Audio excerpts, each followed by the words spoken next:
watching the WHME TV 46 High School Game of the Week. Brought to you by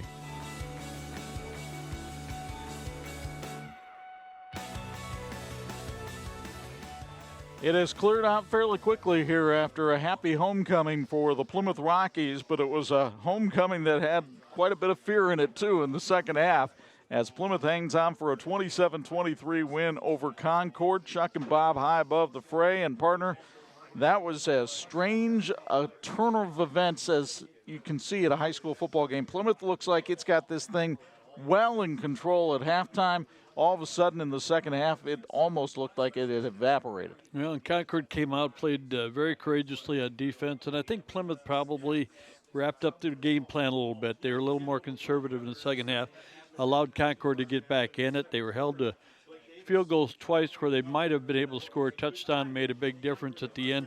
What we saw here was two terrific high school football programs playing their hearts out and really in competition for that Northern Lakes Conference lead. And now Plymouth has a chance to separate themselves a little bit. And going into next week, there's going to be a couple more teams just one game back. So it's what you want at the end of the year. You got a heck of a battle going on. Took a lot of heroes for the Rockies tonight. A couple of them are standing by now with Bo Hunt. There are IU South Bend fulfilling the promise players of the game. Standing by with our players of the game. Got Joe Barron over here, Seth Rundle. I'm going to talk with Joe first. Joe, first off, that first half, you guys really came out. Struggled a little bit early. You started out 2 for 7, but really came alive and really got the big lead that pull out this victory. Just talk about that first half offense. Yeah, we struggled early, but we started up hitting big plays, hitting our open guys downfield, really spreading their defense apart. They're dang good defense. They took care of us pretty good, but we hit some big plays early, which really helped us. Yeah, you really are able to spread it out a lot with all your receivers and all the weapons you have. Just talk about all the weapons you got.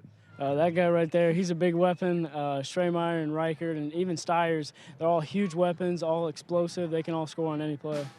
The second half was really about the defense. And Seth, you guys came up with 3 picks. Kane hasn't been picked all year. Just talk about how that defense stepped up tonight. They came back in the second half. They were putting it to us. I'm gonna admit it. They were putting it to us, but we came big in the end zone over there. Came back, got the job done. Emotions was a big thing in this half. In the second half, they really got the momentum. What changed there at the end and got you guys the momentum? I think our picks. That's the bottom line. We got our picks, got the job done, executed our plays, and got the dub. Plymouth undefeated in the conference, and I think that's the biggest thing right now. And Joe, looking forward, you got 2 more games. Just talk about how big of a victory this was tonight. This was huge, especially for our town. We've struggled the last couple of years, haven't been really in the race for conference, and now we're in it, so it's really good to feel that and feel this energy at the stadium, like a packed house tonight. It's pretty fun. Joe Barron, Seth Rundle, congratulations, guys. Back to you guys. All right, thanks a lot, Bo. And our electrifying play of the game, we had plenty of candidates, but we went with the one at the end of the game that sealed the deal for Plymouth. The interception, the third one, created by the Plymouth defense tonight, where it was tipped by Daniel Bacon and then picked off by the defensive tackle, Isaac Navahar. How about that diving catch? And you just dream about moments like that when you're a defensive lineman. He made the big interception and third of the game when Concord hadn't thrown one all season.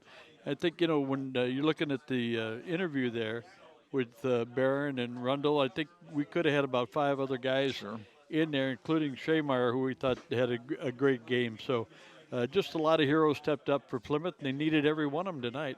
All right, and so the Rockies get ready to move on to Goshen next week. Concord will turn around and go home and play Northridge. Our thanks to our TV 46 crew who helped bring you this one. They will head on down to Fisher Field next week, where we will have Northwood and Warsaw on Friday night. You'll see it at 11 p.m. on TV 46, and then Saturday morning at 9. Don't forget college football on the radio Saturday. The Purdue Boilermakers go into State College, Pennsylvania, to try to take on the 10th-ranked Nittany Lions of Penn State. Tim Newton has the call for you on Pulse FM 92.1, 96.9, and 103.1. Once again, for my broadcast partners, the Hall of Famers, Bob Nagel and Bo Hunt, it's Chuck Freeby. The final score from the Rock Pile in Plymouth. Plymouth hangs on to beat Concord 27-23. We say so long from the banks of the Yellow River.